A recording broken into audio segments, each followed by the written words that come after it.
Peace deals proposed and rejected as Iran reportedly fires at a U.S. ship in the Strait of Hormuz. Weeks of diplomatic efforts may be unraveling after U.S. plans to guide commercial ships through the strait look set to fail. With the U.S.-Israeli war in Iran now in its third month, what real progress has been made? And could tensions over the blockade derail the ceasefire? I'm Andrea Sankey, and this is the Newsmakers.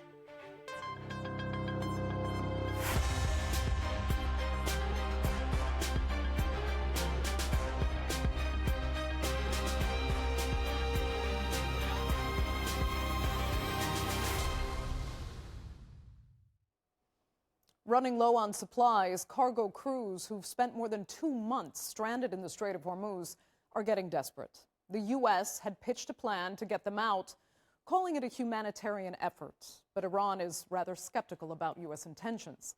Rejecting the U.S. offer, the IRGC Navy has instead unveiled a new map of the Strait of Hormuz area under its control, saying it will stop any vessel violating its rules by force.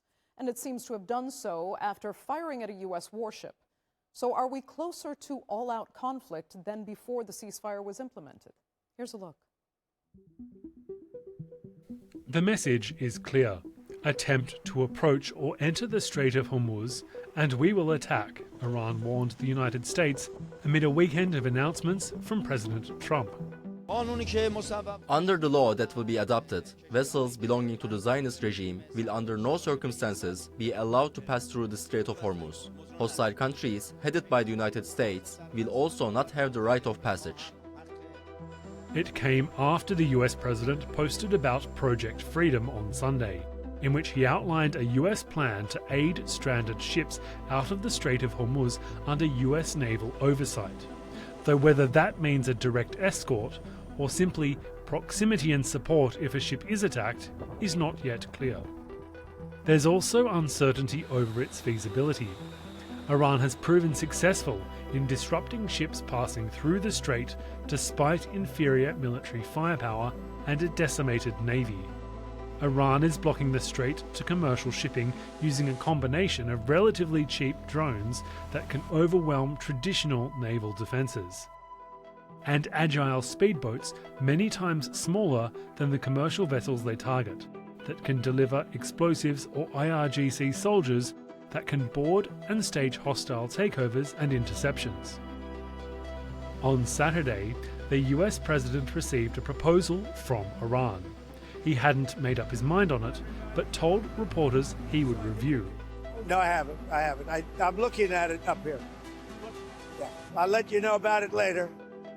On Monday, Iran confirmed that it had received a plan from the US via Pakistan as an intermediary. Iran's foreign ministry gave no details, but confirmed the plan is under review. You can guess that the United States is not accustomed to abandoning its excessive demands and unreasonable expectations.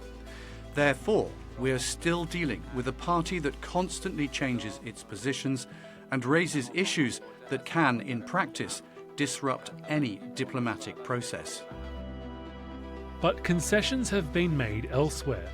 The US has evacuated 22 Iranian crew members held aboard the Iranian cargo vessel Tuska to Pakistan after the US held them since it intercepted the ship in mid-April. The ship itself will also be sailed back to Pakistani waters to be given back to Iran as a confidence-building measure. But trust is still low. Iran wants to press on with charging ships a toll to pass through the waterway, and has ruled out giving up any of its enriched uranium, something that is at odds with Trump's demands that Iran's nuclear program be disbanded. For now, any ceasefire agreement lies out of sight, well beyond the horizon. So Iran says it is reviewing U.S. proposals for talks, but with the two as far apart as ever on their demands, what really are the chances for a breakthrough? And will the U.S. plan to effectively break the blockade via Project Freedom escalate the conflict? Well, joining me now to debate that and more are from Indianapolis, Associate Professor of International Studies at the Hamilton Lugar School of Global and International Studies, Hussein Banai. From Washington, Senior Fellow and Director of the Future of DHS Project at the Atlantic Council, Thomas Warrick. And from Tehran, Research Fellow at the University of Tehran, Mohammed Eslami. Thanks all so much for being with me. Hussein, I'll start with you. The U.S. says it's doing this. It's rerouting ships through an enhanced security area in Omani waters. But Iran has said no and has reportedly fired at a U.S. ship, which, from what we're hearing, turned back. So will the U.S. be able to safely guide anyone through? And if not, do you think the ceasefire will unravel? Well, I don't think they can do this without coordination with the Iranians on this. I think that's one of those key sticking points that, for whatever reason, Washington is balking at right now. It's very clear that the Iranians are open to talking about how best to achieve this, how to coordinate with the Americans, but the White House is resistant to giving any sort of credence to cooperation with the Iranians on this. I don't think it will necessarily result in the termination of the ceasefire or the cessation of hostilities, however one wants to frame it. But obviously, if there is shooting taking place, and if the Iranians feel like they have no other option left but to hit a vessel at some point to really bring credible force to what they're claiming their right is for the navigation through the Strait of Hormuz, then I think this could escalate. Yeah, it is an incredibly overused word, but an incredibly volatile situation in those waters. But Thomas, would you agree with Hussein there? And what do you make of the argument that it is for a humanitarian effort? Well, greetings to you and your other guests and to your viewers. Well, very clearly, the 20,000 or so mariners who have been bottled up on ships need some relief. They can't abandon their ships. That would actually be dangerous for navigation. So getting them out is a good idea. We'll have to see whether the U.S. plan is able to pull this off. I would not take particularly seriously initial reports of what U.S. ships are doing. It's pretty clear that this is mainly going to be an aerial operation. That is to say, the United States will have aircraft and drones flying overhead to watch what is going on, to help guide ships, and obviously the possibility of firing on any ship that's attacking commercial tankers or freighters is a real danger.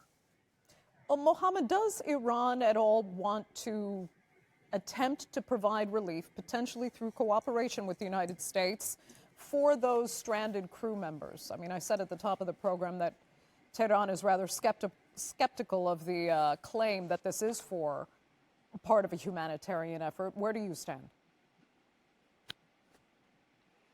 First of all, thank you so much for having me. And let me say that I didn't have the voice of Hussein, maybe because of a kind of technical problem. Anyway, I think that it was clear from the first moment that United States cannot open the Strait of Hormuz by declaring a naval blockade. So, and regarding this operation, I don't know if it is a real operation or it's a kind of way provided by the Iranians in order to having a kind of exit door for Donald Trump to go out of this crisis, which was created by himself. But I should say that it was a very interesting point that the Americans released the crew of Tuska ship. Yeah, elaborate on that. Was that a unique gesture in the context of all this that really showed some kind of goodwill? I think it is very important because we didn't expect the Americans to release that crew. So we can think about this as a kind of back-channel negotiations between Iranian and Americans. For sure, Iranians didn't want the Strait of Hormuz to be closed. Iranians wanted to declare a kind of new framework for passing the Strait of Hormuz. It was the Americans that closed the Strait of Hormuz by declaring the naval blockade.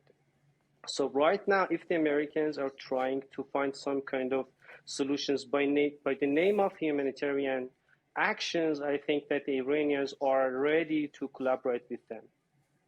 Okay. Hussein, do you see a point of light there, let's put it that way, in what Mohammed just described?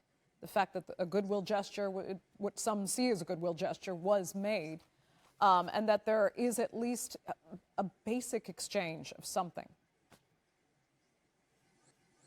Yeah, when tensions are this high, I think any little tactical gesture could go a long way, because you're trying to build trust and to de-escalate, to come down the escalation ladder as much as possible. So whatever signals each side can send to the other that they are willing to consider their interests or to be able to compromise, so that they can work their way through a very dangerous scenario here, would be a very positive development. But I have to say that in this regard, there is clearly one party that can impact the actions of the other side, accommodate their concerns better. Iran is operating under the terms of its sovereignty. Yes, the Strait of Hormuz have international law and legal obligations applying to it, but under the conditions of war, Iranians would want some significant guarantees so that they wouldn't be attacked again once they opened the strait. So coordination with them and hearing their grievances in this particular scenario is probably first priority. Yeah, Thomas, let me ask you this, because efforts, via the UN Security Council to invoke international maritime law have failed. So who or what really decides who has authority over what waters here? Because given what's happening now, that's what it actually comes down to. And I mean, Hussein says Iran is exercising its sovereignty, but then on the American side, they say Iran has no right to decide what happens in these waters. So who is it really up to? Just whatever side claims what it feels? It's not a question of claiming, it's a question of enforcing. The Strait of Hormuz has been considered international waters for more than 1,000 years. And so for any country to try to claim it, this is not like the authority that Turkey has over the Bosporus and the Dardanelles, far from it. And so you're not going to find countries willing to pay tolls to either Iran or Oman or the United States or anyone else for the right to use the Strait of Hormuz. The problem is that while Iran puts this idea out on the table, there are a host of reasons why the United States is not going to go along with it. And in terms of finally settling the dispute on this, I'm afraid that the effort by Iran to try to find some third country to guarantee Iran's control over the strait is simply going to fail. Okay, Mohammed, would you agree? Iran is set to fail on that front? Okay, first of all, I should continue. I should repeat that I didn't have the voice of Hussein. But talking about the Strait of Hormuz, I should say that it is a challenging topic in terms of international law, but it doesn't mean that it is not possible for the Iranians to pursue a kind of a new meaningful international law framework for the Strait of Hormuz. And I'm not angry because right now, and even during the war, we witnessed some kind of bilateral agreements between Iranians and other countries like India, like Pakistan, even France. They used some kind of bilateral relations with Iran regarding passing the Strait of Hormuz. And the Strait of Hormuz, right now, from the Iranian point of view, it is not about, providing something for the Islamic Republic. Right now in Iran, there is a rally around the flag regarding the Strait of Hormuz, and the Iranians think that it is a kind of historical mistake for them not to control the Strait of Hormuz. So it's a new thing for the Iranians. They want to use these Strait of Hormuz in order to find a way out of the regime of sanctions. And talking about the experiences of the Iranians during the war, I think that there are lots of countries who are agree and who are ready to talk with the Iranians in order to have a new framework for passing the Strait of Hormuz. Okay, let me turn back to Hussein, because I think there's another issue we need to touch on here and really look at the two obviously main players in this that should be at the table together but effectively aren't. They're working through a mediator. And in great part, you're looking at two players here that have what some would call very dangerous egos that are involved, and that each side is incredibly hypersensitive about losing face and projecting any weakness whatsoever, to the point where there could be zero compromise. So how difficult is resolving this conflict, given the very personalities of the main players in this conflict, particularly President Trump? Yeah, I would say particularly President Trump. Look, it's not just a question of egos. It's a question of the asymmetry of power as well. You have overwhelming force and military power on one side, and that's the U.S. and Israeli side that has demonstrated it can really weaken and neutralize any military threat coming out of Iran. And it thought that it can use that kind of coercive bargain to really reach an agreement whose terms would be demonstrably greater than what the Joint Comprehensive Plan of Action was during the Obama administration. It's very clear to me that President Trump is after some sort of deal that looks demonstrably better than that 2015 landmark agreement. And the Iranians, having really suffered tremendous leadership and military losses here, are really keen to not give them that victory, but to really insist on terms of an agreement that are similar to, if only marginally better or more conciliatory, if you will, than the 2015 agreement. And for that reason, I think, again, we come back to this asymmetry point. It's Washington really ultimately decides how this war gets concluded. And by Washington, I mean really one person, that's President Trump. And we all understand that with him, we're in the realm of political psychology, not of strategic thinking necessarily. So Hussein, quickly, I mean, even if it's some kind of compromise would mostly be about what image is projected for the leaders involved, do you envision something that could be seen as a win-win for both? Of course. I mean, I think the war should be a major win. The results of the military results that U.S. and Israel have accomplished, they could take that narrative and say, look, we did all of these things to Iran that, the previous administration could not. But they could also give the Iranians the win, having incurred and inflicted so much suffering on them, of basically a nuclear agreement that acknowledges their right to 3.6%, 6-7% enrichment levels, and that's what the Iranians are putting on the table. So there is a win-win, but the win here, what looks like a win on the American side, I think President Trump wants something just so spectacularly huge that looks so different from what Barack Obama achieved. So he's, in a way, negotiating with the ghost of Barack Obama and the Obama presidency, from my perspective. Tom, do you agree there? Well, one of the things that everyone has noticed is the way President Trump criticizes the Obama nuclear deal from 2015 was to say it wasn't tough enough. And that does give you a sense of what President Trump's starting point is. And I think if there is to be a deal, and we've started to see the hints of it, even in the proposals that have become public, you're starting to see the broad outlines of what a deal could look like. But the problem, as Hussein is indicating, is on the U.S. side, it comes down to what will President Trump accept. On the Iranian side, it's what will Iran's Revolutionary Guards generals, who appear to be calling the shots at this moment. What will they accept?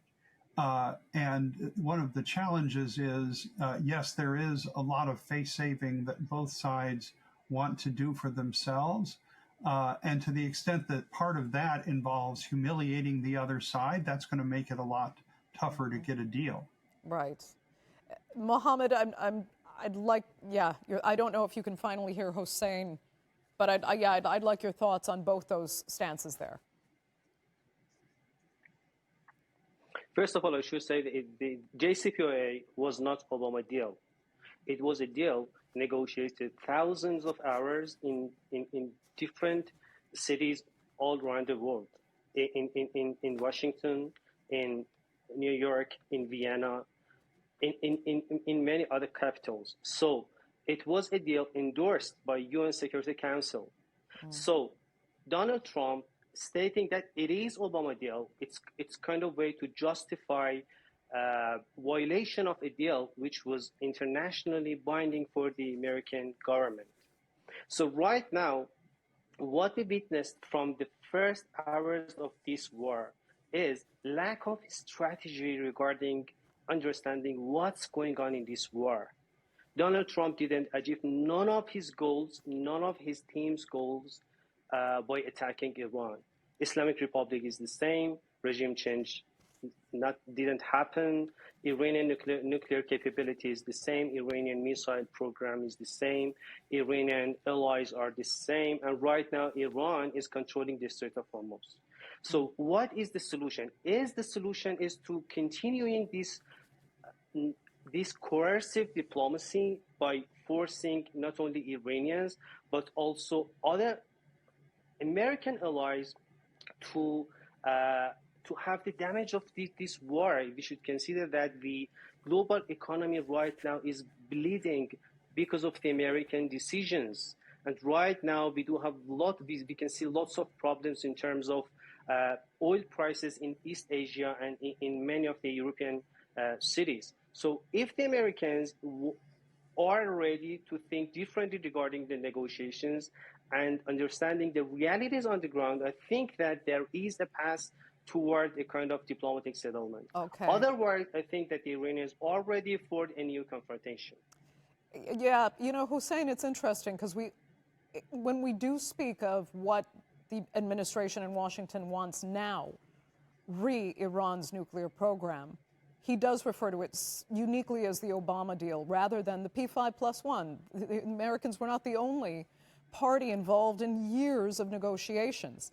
But let me ask you, as far as Iran's nuclear program is concerned, it was supposed to have been obliterated months ago, yet in Washington it's still being sold more than ever as an existential threat to the United States and the world for that matter.